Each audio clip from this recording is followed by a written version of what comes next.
Ok, saludamos de esta hora de la mañana a Francisco Briones. Él es experto económico y también es parte de Andersen. No sé si es que ya nos puede escuchar bien, Sí, estamos con todo sí. perfecto. Ok, Francisco. Pongamos en A pantalla a los tres. Francisco Briones. Eso. Fue Hola, el hola, ¿cómo director están? Buenos del Servicio días. de Rentas Internas y entiende muy bien estas dinámicas. Francisco, qué gusto tenerte aquí en Café La Posta. Buenos días y gracias por aceptar la invitación. ¿Qué tal, Anderson, Doménica? Buenos días. Un gusto también estar con ustedes. Oye, déjame empezar con conceptos básicos para que todos nos pongamos en el mismo idioma. ¿Qué son aranceles? ¿Qué es una guerra comercial? Bueno, interesante. Los aranceles son impuestos que se Ok. cobran a la entrada de los productos a los países. Si tú quieres llevar un producto a determinado país, ese país te va a decir, oye, perfecto, para entrar al país tienes que pagar un impuesto, un arancel. Y eso puede ser 0 o puede ser 1, como también puede ser 50, 60, digamos, en un tono exagerado, ¿no? Dependiendo de varios asuntos, como por ejemplo la estrategia comercial que tenga el país, la estrategia productiva, su pensamiento ideológico y entre algunos otros factores más que tú ya conoces, Ujú. como es la política también. ¿Por qué Donald Trump, que es un presidente supuestamente derechoso, toma como herramienta, en este transfugismo ideológico que nos caracteriza en el siglo XXI, toma como herramienta esta acción proteccionista tan impropia de líderes derechosos? ¿Qué es lo que está pensando Trump y cómo lo justifica delante en su discurso?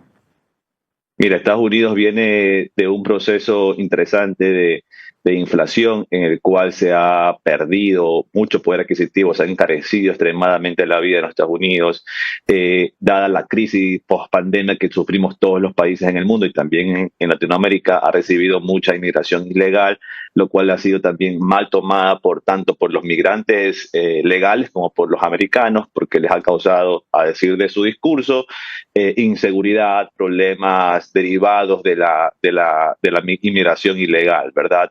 Demasiados homeless en las calles, el costo de la vida ha subido. Y luego también hay un tema adicional que es el tema de las drogas y de los problemas que está causando eso.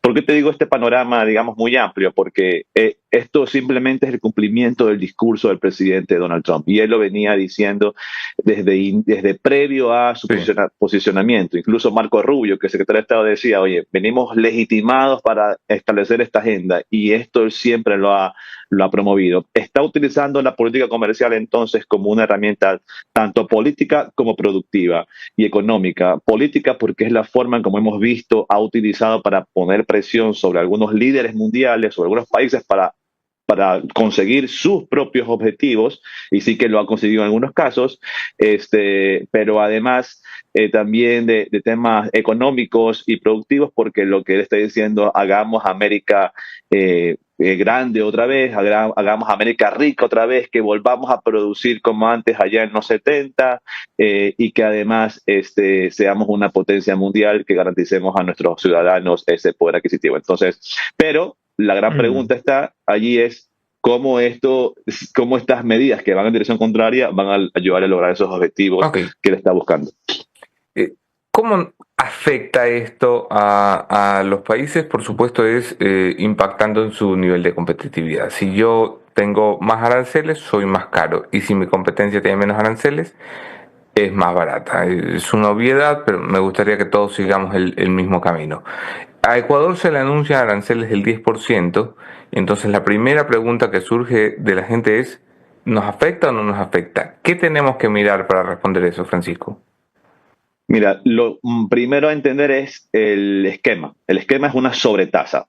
Prácticamente el Ecuador lo conoció como salvaguardia hace unos años, Sí. es decir, cobrarte un arancel extra. Es decir, a todo arancel que tiene hoy Ecuador, los productos ecuatorianos en Estados Unidos se le suma el 10%. Empezamos por ahí. Entonces, lo que está en 0 cobrará 10%, lo que está en 5 cobrará 15%, lo que está en 20, 30%, ¿verdad? Eso es lo que va a pasar en la práctica desde el día sábado 5 de abril.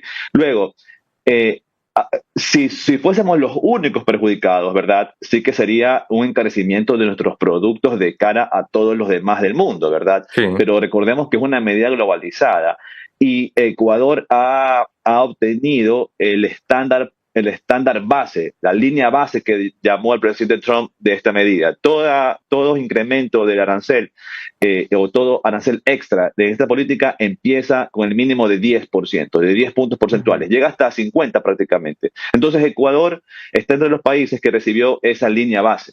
¿Por qué? Pues porque ahí hay unos cálculos llega que se hasta hacen. 88, ¿ah? O sea, hay unos Hay, países que están hay una realmente línea, jodidos. correcto, entonces hay una línea base que es a la que Ecuador, hay unos cálculos que supuestamente dan algo parecido a 10%, pero entonces Ecuador empieza ahí. Y ahí es cuando hay el primer análisis que tú dices, oye, bueno, entonces si esta es una medida global que también afecta a mis competidores y mis competidores tienen una sobretasa más alta que la mía, pues entonces salí bien parado y digamos, y si bien habrá una afectación, es una afectación para todos y todos vamos a competir en esta suerte de igualdad entre comillas de condiciones, dado que todos fuimos sometidos a este castigo. El Ecuador podría decir que dentro de la perspectiva no salió mal parado entonces. Para empezar, porque yo digo lo que está por verse es lo que viene posteriormente en un sistema económico, porque si esto fuese contabilidad y aritmética 2 más 2 es 4, ya terminamos la historia con lo que acabamos de decir. Pero esto es economía, estos son negocios, hay otras implicaciones. Y entonces, ¿qué pasa cuando los consumidores se enfrentan a un proceso de encarecimiento de productos? Entonces, es lógico lo que pasa. Y si no incrementó la renta, si no incrementó los ingresos, entonces tú te comienzas a restringir. Todos tenemos una restricción presupuestaria. El temor entonces no es que nos cambien por un competidor más barato, porque al estar afectados todos no va a haber un competidor más barato que, por ejemplo, el banano ecuatoriano, sino que la gente se exima de comprar ese banano y busque un reemplazo a ese producto, más o menos para ponerlo en algo sencillo. En términos simples, sí, es así, y yo le agregaría, digamos, el asterisco que dependerá caso por caso, ¿verdad? En algunos casos, yo creo que aún con el arancel extra de 10%, veamos los productos que tenían 0%, que es el caso extremo, y ahora van a pagar 10%, como banano, camarón tenía 4%, para 14%, pero luego sus competidores van a entrar con 20, con 30. Entonces, digamos, en esos productos quizás la afectación sea, digamos, mínima para los ecuatorianos, pero en algunos otros productos en el cual el arancel ya era alto, del 15, 20, 30, seguramente todavía se encontrarán productos que puedan entrar mejor a los Estados Unidos y que vaya a ser más afectado el ecuatoriano. Lo que decimos es, entonces, no hay que mirar solamente el camarón y el banano, que por ser el gran volumen de exportación del Ecuador parece que fuera lo único que exportamos, pero evidentemente no lo es. Hay todo un sector que depende de la exportación, que no son camarón y banano. Y además yo te diría, perdón, y además yo te diría, decía, esto es economía, y lo que hay que ver no tanto es qué va a pasar en Ecuador, sino qué termina pasando en los Estados Unidos cuando toda esta política que es global, porque ahí sí ellos van a concentrar todo el impacto de precios que va a tener esto aquí, termina afectando a los mercados en Estados Unidos, y tú dices, oye, todo el mundo en Estados Unidos se está aguantando en los consumos, porque de repente el costo de vida se disparó, y entonces ha empezado a priorizar productos, entonces empieza a sustituir productos y consumos. Entonces, lo que estoy diciendo es que en el análisis de esta primera etapa sí está bien, y es decir, ok, salimos bien parados, pero hay que ver lo que va a venir posteriormente, y creo que también es importante. Ok, ¿y qué hay de la reacción de los países? Hay países como China que seguramente irán a una retaliación, a una reciprocidad contra los productos estadounidenses, pero eso es China, o sea, la gran potencia de Oriente. ¿Qué hacemos los chiquitos? Es una buena pregunta, porque creo que ahí va a depender mucho el asunto geopolítico, ¿no? Y la decisión de alineación que tengan los países a la política de los Estados Unidos. Y creo que van a haber los países que se junten y que tengan una política de respuesta y de reacción ante estas medidas, y habrán otros que en cambio vayan a decir lo contrario. Entonces, Israel ya mandó un comunicado, digamos, previo a las cuestiones es que todos sus aranceles con Estados Unidos son 0%, ¿verdad?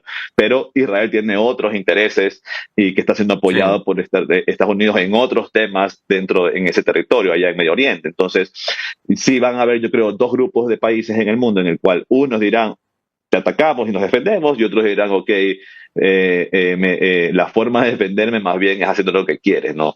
Me parece que quizás países como Ecuador pudiera caer más bien en este segundo grupo, en el que dice, ok, ¿qué es lo que quieres? Para ver si se puede lograr. Pero es interesante allí que si bien en el discurso en Estados Unidos el presidente Trump te dice que esto es un problema de aranceles, cuando tú ves los documentos técnicos te das cuenta que no es un problema de aranceles, No lo es. que es un problema de balanza comercial, básicamente, ¿no? Entonces, lo que Donald Trump quiere es que su balanza comercial con el mundo, con cada país en el mundo, sea positiva, ¿no?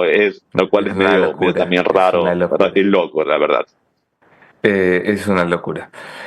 Una posibilidad de una guerra comercial donde entren China, la Unión Europea, Estados Unidos y las potencias económicas, ¿implica eso una amenaza para el crecimiento de la economía mundial? Quiero decir, ¿podemos caminar hacia que 2025 sea uno de esos años catastróficos donde de pronto los mercados se caen, donde el crecimiento es menor al esperado? Mira, es tan loco y tan absurdo la forma inclusive que es supuestamente técnica en que se ha tomado esta decisión y se ha planteado desde los Estados Unidos, que hay mucha duda sobre si esto se podrá ser sostenible en el tiempo, más allá de 4, 5, 6, 7 meses, ¿no? Entonces, eso es lo primero, ¿no? Es una medida que al parecer tiene patas cortas. Luego lo segundo, ya desde antes, las previsiones para el comercio internacional eran ya un poco de desaceleración, ¿no? Que ya habían una expectativa de que este año ya vaya a haber un tipo de ralentización o desaceleración en el comercio internacional. Ahora con las medidas ya impuestas, me parece que esas expectativas de que el comercio se impacte en el mundo van a ser todavía mayores, ¿no? Tendremos que ver qué mismo sucede y cómo reaccionan estas economías, sobre todo las grandes potencias mundiales, pero al final del día es un tema a tiempo. Yo también creo que tarde que temprano en este mismo año tendrán que ser revisadas la gran mayoría de esas tarifas o aranceles a la baja en los Estados Unidos. Ok, termino con esto, Francisco. Un comentario en la caja de comentarios tengo a César Fernández, que tiene una frase muy repetida aquí en la caja de comentarios, y es: ese porcentaje lo paga el importador gringo o el consumidor americano. Es decir, no impacta en nada localmente. ¿Es así?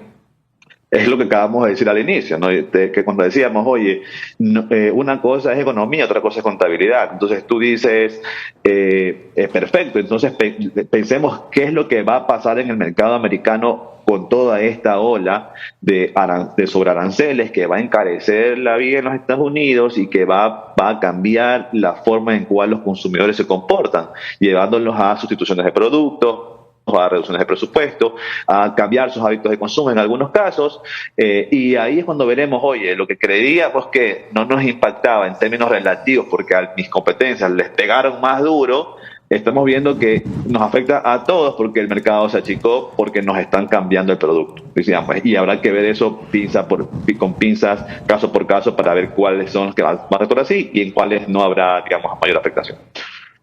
Ok, paso con Domi Vivanco para una pregunta de cierre. Doms. Francisco, ¿cómo está? Hay una pregunta, a ver, que yo tengo. El sector florícola indicaba que a medida que Ecuador baje aranceles de Estados Unidos hará lo mismo. Esto de reducirles aranceles de Estados Unidos, me corrige si yo estoy mal, ¿no genera también como un daño a la producción local acá, de que al traer productos estadounidenses acá a Ecuador con precios más bajos, las personas opten por eso y sea un problema para la industria local? ¿Es esa una de las soluciones o posibles soluciones que se podría tomar desde el gobierno?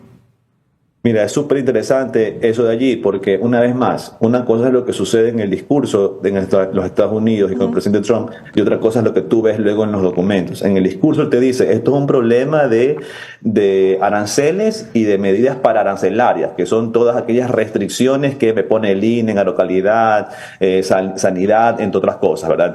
Entonces él dice, me quitas eso y yo te quito lo que te impuse. Pero luego cuando vas y revisas los documentos, la argumentación técnica, y todos los detalles te dicen, esto es un problema de balanza comercial. Y el problema es que mi balanza comercial contigo, con Ecuador, es negativa. ¿Qué quiere decir esto? Que tú me estás mandando mucho más productos de lo que yo te estoy mandando a ti.